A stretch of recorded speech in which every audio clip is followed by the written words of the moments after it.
everyone and welcome to the Spurs Pursuit. I'm your host Martin Frank and thank you so much for tuning in once again.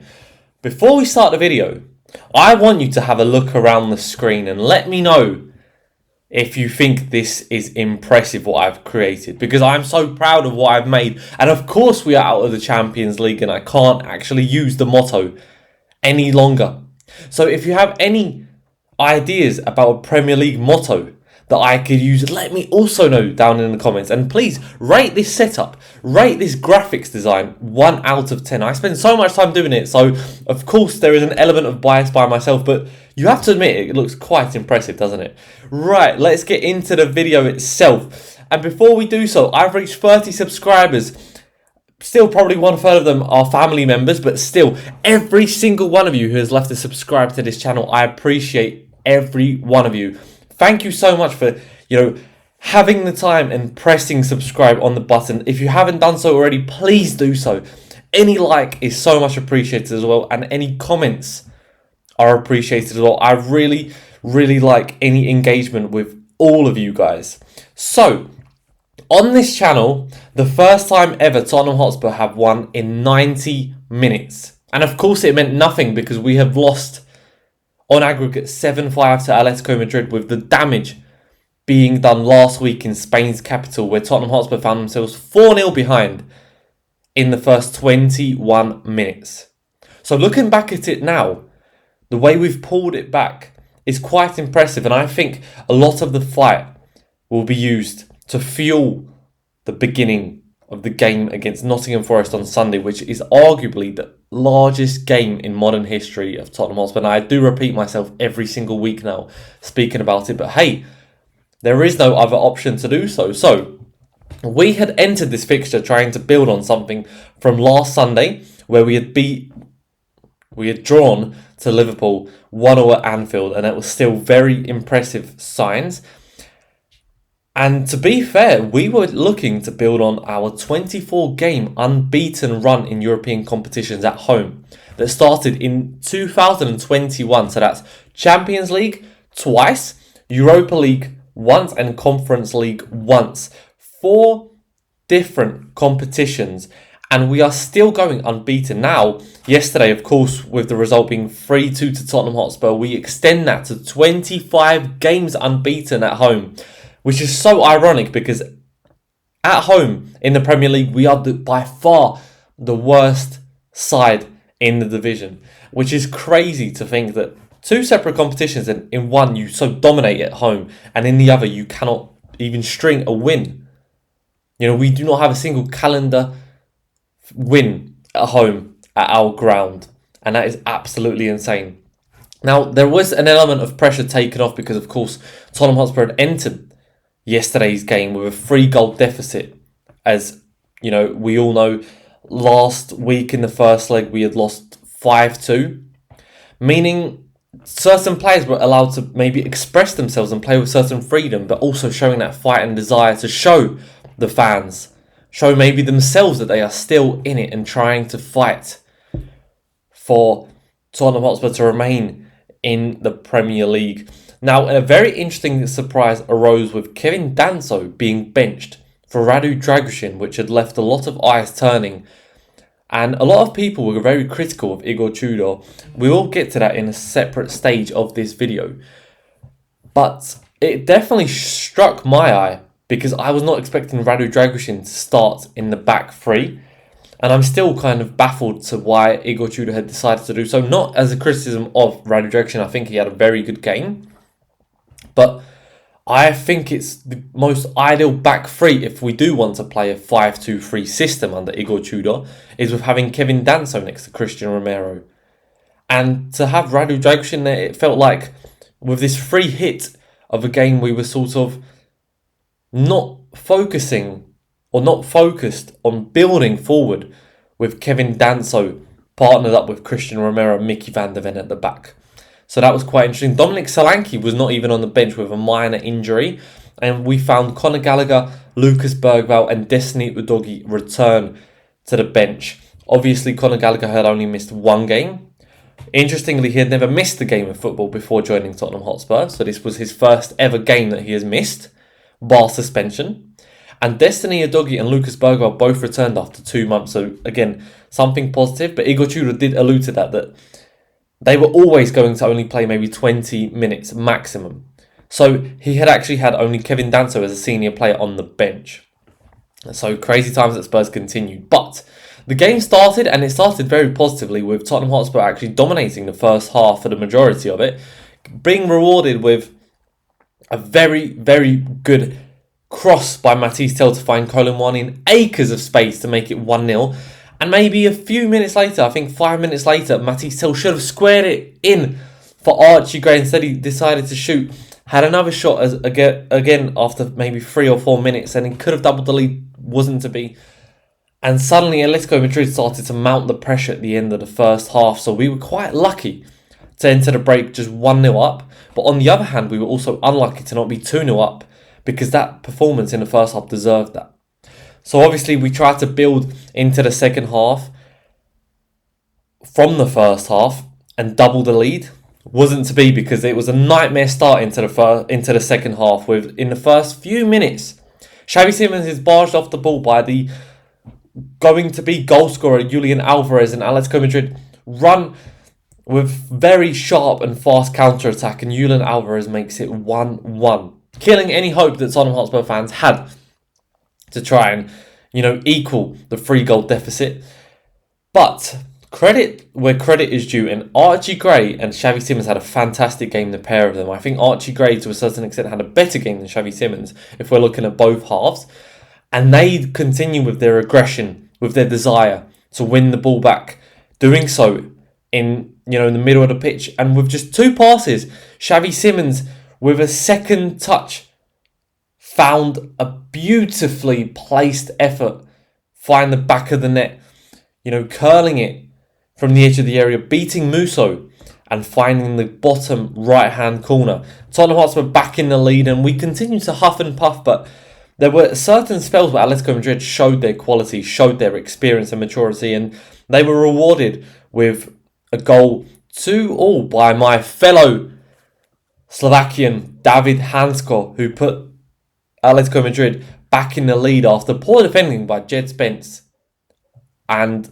Pape Sarr, who completely misread the situation, and Hansko was able to header from the front post, beating our front post as well, where Archie Gray was stood. So poor defending all round, and then Jed Spence straight after kickoff loses the ball to Julian Alvarez, who goes clear on goal, and a fantastic piece of defending by both Guglielmo Vicario and Christian Romero. I am skipping a lot of action because there were a lot of shots that Vicario had done fantastically, a lot of blocks by Romero and Van de Ven, including Dragusin, who I thought had a very good game. On the other hand of the pitch, we were threatening, especially with Matisse Tel in the first half and the second with Xavi Simons, but it was very cagey, I would say, trying to find the space in behind with substitutions coming in. Igor Tudor has used all 5 of his substitutions, and after Conor Gallagher being completely invisible for 10 minutes, he found Xavi Simons into the box, who was brought down by a very fresh player from Atletico Madrid, Jimenez, who brought him down. Tottenham back in the lead, 3-2, pushing and pushing. Conor Gallagher was, he wasn't brought down, he was calling for a penalty, but that was absolutely so far off it. Then he placed in Colin Wani, whose shot was deflected. So Conor Gallagher overall in the dying minutes had a very positive game, but overall it just wasn't to be. But finally Tottenham Hotspur have won a game of football, and finally Tottenham Hotspur have brought something positive to the table to bring forward into that massive, massive clash. So the much needed fight, the much needed desire, the much needed energy levels, the fact that we only have 10 senior players fit and running. And I thought we were fantastic with the 90 minutes, the way we made Atletico Madrid work. And of course, to a certain extent, they had shifted down a gear because they were just so comfortable with the 3-goal advantage going into the tie, and they weren't under any major pressure. So it would have looked a different game if the score was a little tighter. But I still think we did physically fantastically again at Liverpool as well, where we had actually outrun the Liverpool team by 9 kilometres. So Igor Tudor has done very good work on the training field to, improve the fitness of these players, which is much needed into a dogfight battle. And overall, it was a very good performance. Now, as the whistle blew, and as Tottenham huffed and puffed, but actually the first victory since January, so that's 2 months without a win. Again, it comes in Champions League. Tottenham Hotspur at home, 25 games unbeaten in European competitions. I've already alluded to that in this video. Secondly, 5 Tottenham Hotspur Champions League wins at home out of 5. So 100% win rate at home in the Champions League. Very impressive to maybe move forward in 2-3 seasons if we do manage to survive in the Premier League. And overall, I thought most of the players were fantastic. So let's dive into certain players. And I won't get into everyone. As you can see, the ratings just below my screen.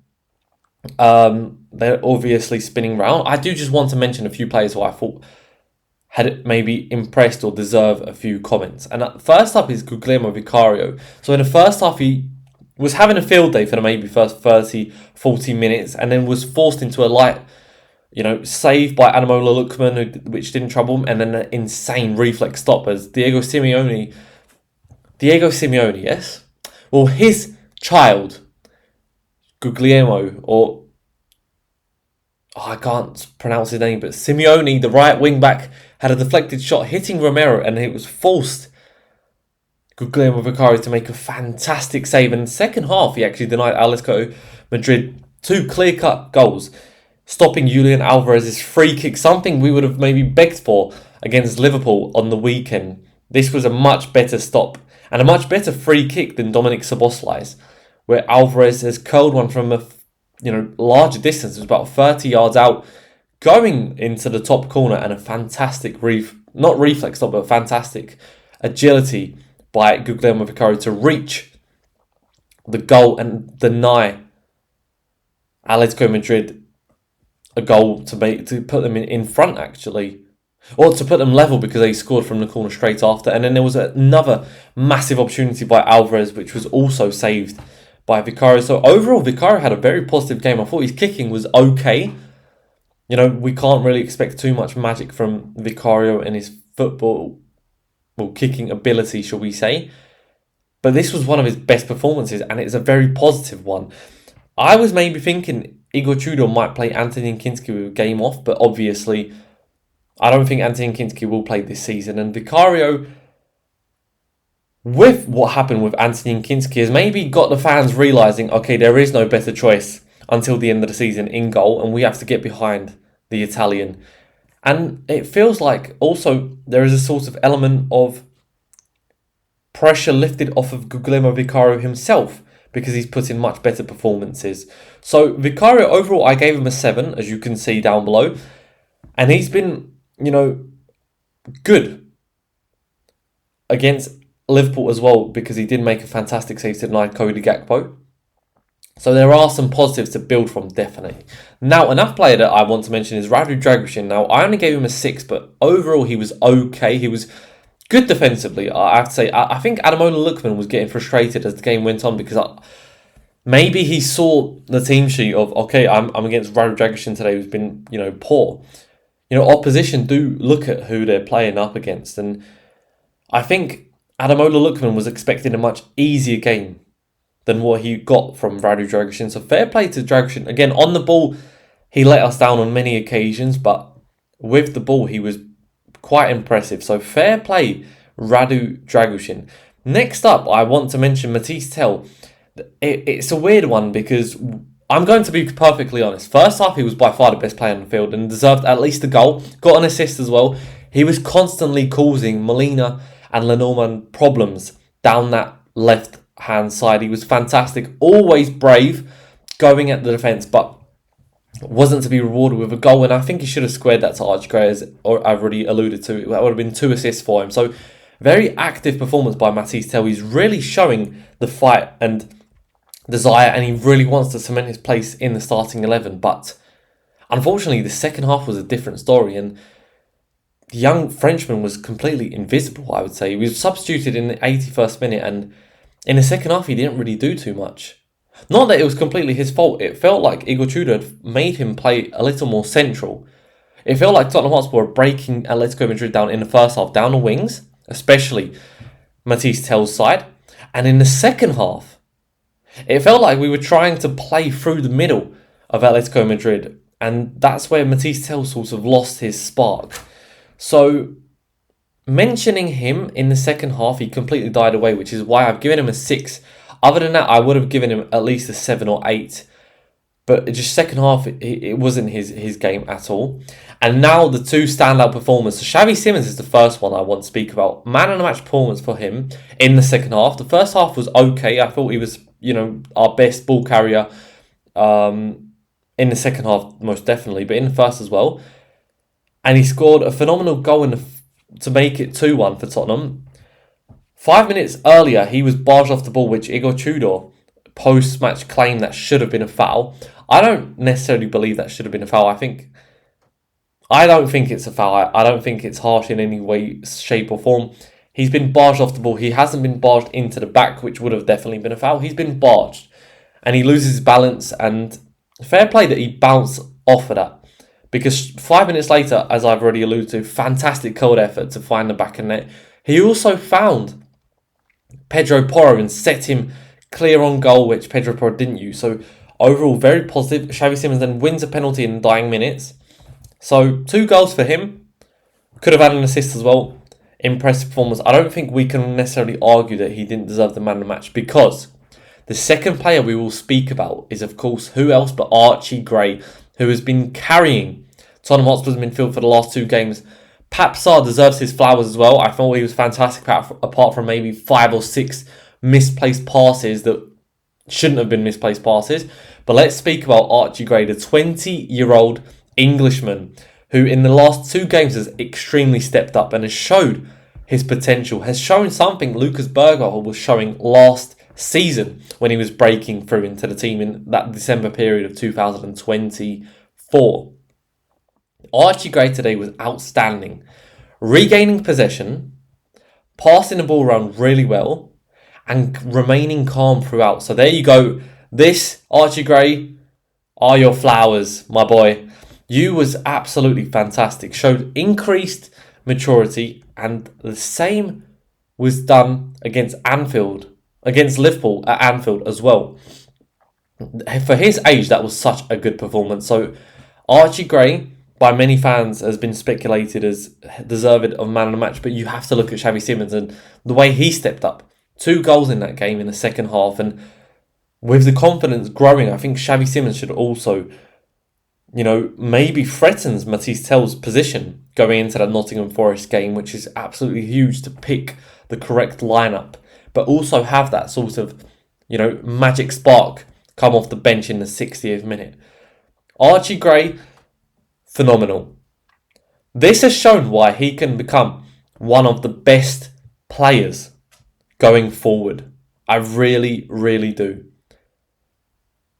For Tottenham Hotspur, we do need to build around certain players that want to be at the club. And Archie Gray has shown extreme dedication. He's played in about 4 or 5 separate positions for a long period of time. This is probably dented his ability to grow as a player. And look at him at 20 years of age, controlling that midfield. And when he came off, Marcus Llorente actually came up to him, gave him a hug. That sort of appreciation by opposition it doesn't go unnoticed. So well done, Archie Gray. I thought he was phenomenal. And now the final 2 players that we will speak about very quickly are the captain and vice captain. I thought Christian Romero had a very good first half.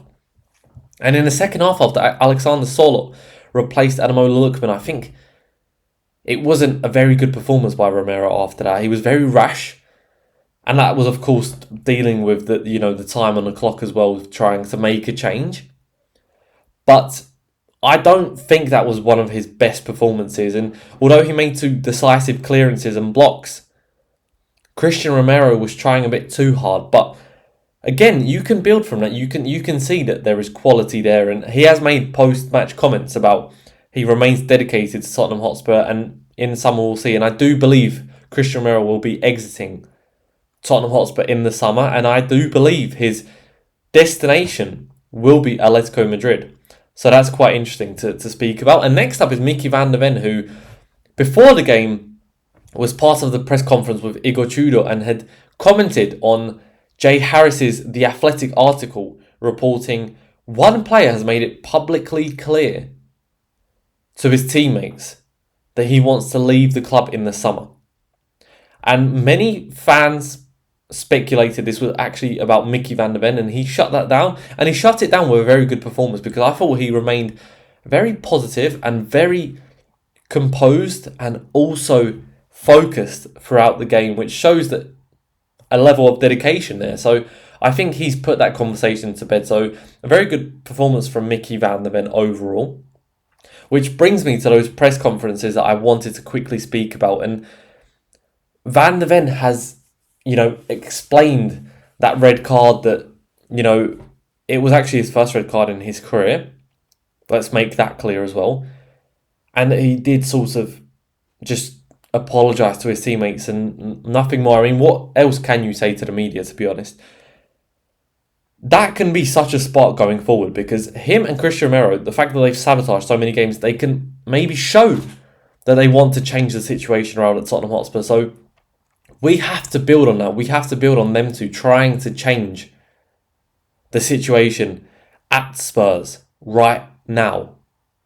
Igor Tudor, in his post-match conference, claimed to praise his players and praise mainly Archie Gray, claiming his best performances and his best position is probably central midfield, where he hasn't actually been allowed to develop due to the injury crisis that has now dragged on for 3 seasons. Igor Tudor had also criticised the referee for being poor, and I agree with him. I think he was booking our players left, right, centre just for trying to have a conversation with him. So that needs to be spoken about as well. And also, he just simply said that he thanks the fans and we need to focus on the massive game that is on Sunday. So nothing that he has said that is bad in any way, shape or form. He received some criticism of just walking straight down the tunnel to not clap the fans, but I don't see anything wrong with that. I don't see the point in him clapping the fans after we're out of the Champions League and he has a massive job to do to keep us in the Premier League. So I don't think that's the talking point in my own opinion. And last week, I was speaking about, and we were all speaking about Igor Tudor potentially playing his last game, coaching his last game for Tottenham Hotspur against Liverpool. We were all expecting us to get battered there. And he got a performance there, and he has finally won a game of football. This is the first manager in Tottenham Hotspur history to need 6 games to finally win a game of football. But also, his last 2 games are 1 win, 1 draw against the likes of Liverpool and Atletico Madrid. So overall, he might be getting a tune out of the players, and he might be getting some form of belief from the players. He's definitely improved their physical fitness. He's definitely improved certain confidence in players like Matisse Tell, Xavi Simons, Radu Dragusin, I would even say, and Archie Gray and Papsar, which we hadn't seen under Thomas Frank. So there are some positives to get behind right now, and that has to be the step going forward. So I will finish this video with a huge reference to the Nottingham Forest game. The last time Tottenham beat Nottingham Forest was actually in 2024, which is such a long time ago. There was still, Nuno Espirito Santo as the head coach, where Forest were playing for nothing, and we were actually trying to break into the Champions League spots. So that's 2 years that we haven't beaten Nottingham Forest. But Vitor Pereira and Igor Tudor both enter this fixture without being able to win a game of football in the Premier League for their team, respectively. And if they draw, they equal Ange Postecoglou's record of 5 games that you haven't won since joining the club in the Premier League. And that would be the 3rd worst record. Let me just say this, Vitor Pereira, if he fails to defeat Igor Tudor on Sunday, it's massive problems for Forest. I do believe that, because I look at their fixtures and they're much, much more difficult than Tottenham Hotspur's. Tottenham Hotspur need a draw, or a victory would be absolutely gigantic. It really would, but I don't see a draw harming us in any way, shape or form, because with the run of fixtures that we have following the 3-week break after the International and FA Cup, in order, Tottenham Hotspur have the easier fixture. So to avoid defeat is crucial, but to build on a positive performance and to win would be absolutely huge. And I will be making a video about that tomorrow or Saturday, so please tune in for it. Thank you so much, every single one of you, for watching. And I appreciate the support and love that I'm getting. And the fact that we're able to grow together is phenomenal. I'm really, really happy. I wasn't expecting so much help, support from you guys, and this is absolutely amazing. So thank you for watching. Thank you for tuning in. Let me know once again what I can still improve. I will appreciate any negative feedback, any positive feedback, anything that I can improve in, maybe my speaking, not just the graphics overall. I will appreciate every comment. Thank you so much. Have a lovely, lovely Thursday and see you later. Bye-bye.